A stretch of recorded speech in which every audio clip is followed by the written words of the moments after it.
저와 고인은 다른 사람들과 마찬가지로 평범한 연인이었습니다. 서로 좋은 감정을 갖고 만났고 다시 시간이 지나 헤어지게 됐습니다. 그 뒤로는 고인과 좀처럼 연락을 주고받지는 못했습니다. 대부분의 연인들과 마찬가지로 헤어진 사이에 따로 연락을 주고받는 건 조심스러운 일이었습니다.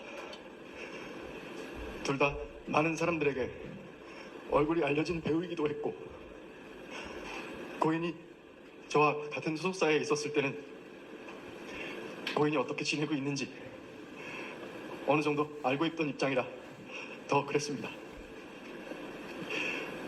그래서 고인이 음주운전 사고를 겪었을 때도 쉽게 연락할 수 없었습니다. 고인의 유족을 대변하는 유튜브 채널에서 고인의 마지막 소속사 대표가 음주운전 사건 당시 고인이 저 때문에 힘들어했다는 이야기를 하는 것을 들었습니다. 하지만 그때 고인은 다른 사람과 사귀고 있었던 것으로 알고 있습니다. 그렇기 때문에 그런 상황에서 제가 고인에게 어떤 연락을 하는 것이 참 조심스러웠습니다. 이미 각자의 삶을 살고 있는데 뭐라고 무슨 말을 해야 할지 몰랐습니다. 제 말이 변명으로 들리실 수도 있습니다. 세상 사람들이 무슨 말을 하든 가만히 있고 싶기도 했습니다. 저는 늘 과분한 사랑을 받는 만큼 오해도 많이 받습니다. 사실이 아닌 일도 사실처럼 돌아다닙니다. 저는 그 또한 제가 감당할 일이라고 생각했습니다.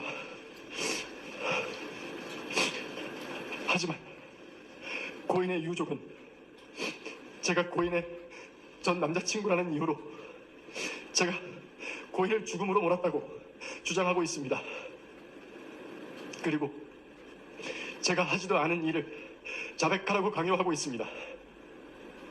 너는 미성년자 때부터 고인을 농락했다. 너는 돈으로 고인을 압박해서 죽게 했다.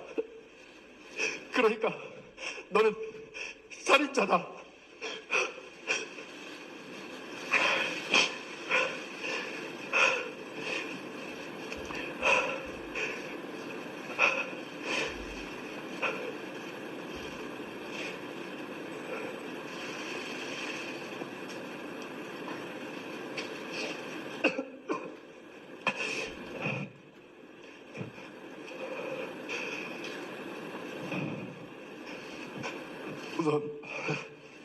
우선 이 음성을 한번 들어주시기 바랍니다. 유족이 저와 고인의 관계를 폭로한 이후에 유족의 입장을 전달하는 유튜브 채널에서는 고인의 마지막 소속사 대표의 증언을 공개했습니다. 폭로가 되고 나서 새롭게 녹음한 통화로 이분은 저희 소속사가 고인과의 채무 관계에 대해 2차 내용 증명을 보내 고인에게 채무에 대해 압박한 것처럼 말했습니다. 하지만 1년 전 당시 제 소속사 대표와 통화에서는 전혀 다른 말을 하고 있습니다. 한번 들어봐 주시길 부탁드립니다. 네, 통화 잠시 괜찮으십니까? 네, 그럼요. 저희 그 변호사님 측에서 말씀드린 건 내용 증명이 하나가 더 갈 거래요. 네네네. 근데 뭐 그건 제가 보내드릴 건데 그냥 문자로. 네네. 네네. 그리고 뭐 놀라지 마시고 그냥 네네. 현장 절차상 네네. 저희가 이제 보낼 수밖에 없는 거거든요. 제가 안 보내면은 제가 네. 배임이에요. 네, 네네. 그래서 이제 절차상 답변이 없어서 또 보낸 부분이니까 네. 너무 놀라지 마시지 않아도 되고, 네. 그다음에 이제 뭐 답변서 부분에 있어서 뭐 기간을 러프하게 잡으셔서 뭐 어떠한 네. 기간 내에 이렇게 뭐 갚아 나가려고 한다라고 막 네네네네. 보내주시면 네네. 저희도 이제 그런 부분에서 뭐 회사 준법 전신에 위배되지 않게끔 저희도 행정 절차상 뭐 이렇게 오고 가고 한 거잖아요. 네네네네. 예. 근데 이걸 뭐 구두상 뭐 제가 뭐 천천히 갚아주세요 뭐 이렇게 할 수는 없어요. 제가 네네, 배임이라. 그럼요. 회사 회사인데. 예. 그래서 이제 그런 부분들을 좀 새로운 씨한테도 잘 설명을 해주셨으면 좋겠고. 네.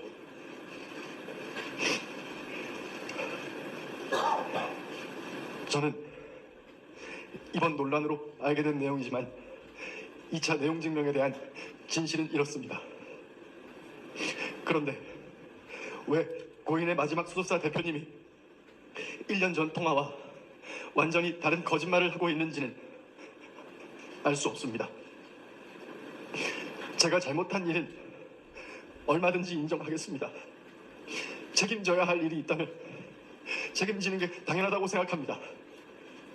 하지만 하지 않은 일을 했다고 할 수는 없습니다.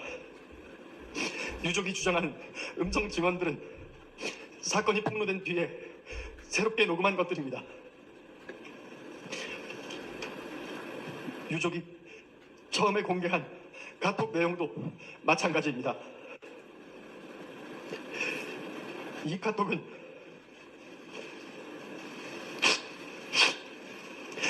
고인이 썼다고 하기에는 틀린 사실들이 너무나 많습니다.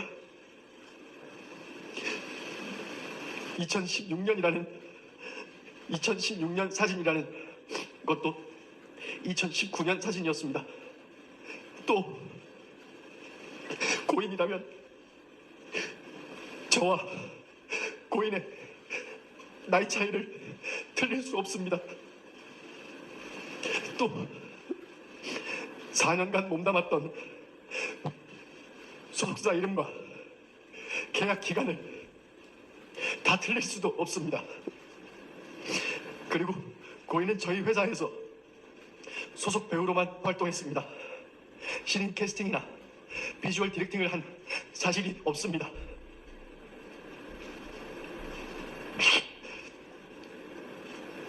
유족은 얼마 전 기자회견을 통해 저와 고인이 나눴다는 카톡 대화도 공개했습니다. 그리고 그 유튜브 채널에서는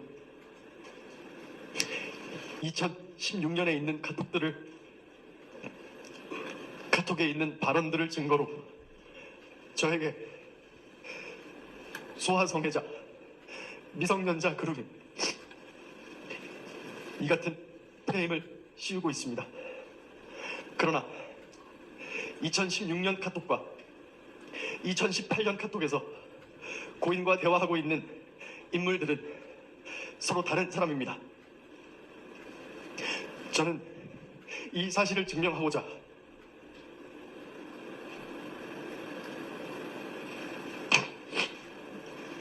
유족이 제출한 2016년과 2018년 그리고 올해 제가 지인들과 나눈 카톡을 과학적으로 진술을 분석하는 검증기관에 제출했습니다. 그 결과 해당 기관은 보시는 것처럼 2016년과 2018년의 인물이 같은 사람이 아니라는 결론을 내렸습니다.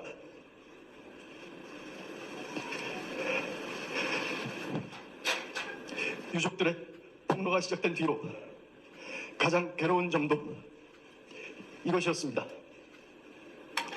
저와 소속사가 유족의 증거에 대한 입장을 내면 갑자기 새롭게 녹음된 증언이 공개됩니다. 사건 시점을 교묘히 바꾼 사진과 영상 그리고 원본이 아닌 편집된 카톡 이미지가 증거로 나옵니다. 제가 고인과 교제했다는 것을 빌미로 가짜 증언과 가짜 증거가 계속되고 있습니다. 제가 한 선택에 대한 비판은 무엇이든 받겠습니다.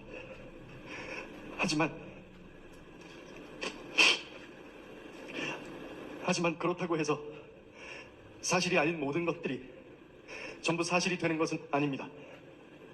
제가 카톡에 대해 검증 절차를 밟은 것처럼 유족 측이 증거로 내세우는 모든 것들에 대해 수사기관을 통하여 철저히 검증할 수 있는 절차를 밟겠습니다. 유족 측이 가진 증거가 정말 진실이라면 수사기관에 모든 자료를 제출하고 법적인 절차를 통해 검증받을 것을 요청합니다. 저에게는 지금 이 순간에도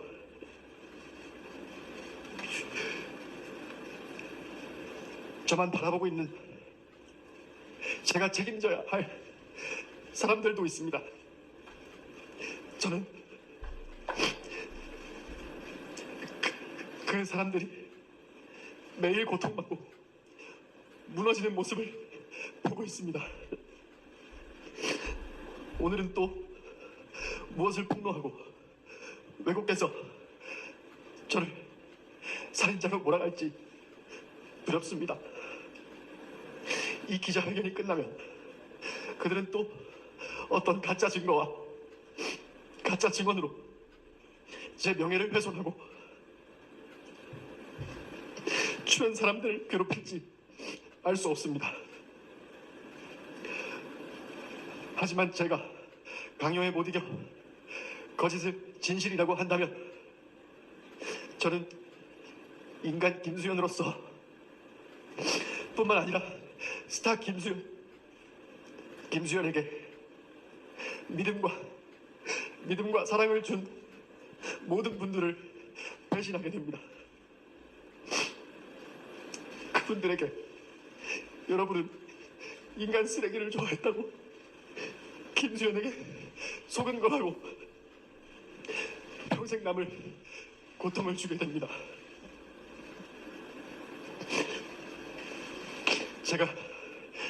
제가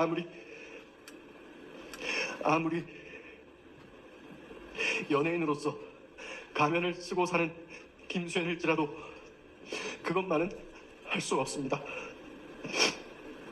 제가 한 일은 한 것입니다. 그에 대해서는 어떤 비난도 다 받을 수 있습니다. 하지만 하지 않은 것은 하지 않은 것입니다. 지금도 저를 믿어주시는 모든 분들을 위해서 그것만큼은 밝히고 싶습니다. 저를 믿어달라고 하지 않겠습니다. 꼭 증명하도록 하겠습니다. 감사합니다.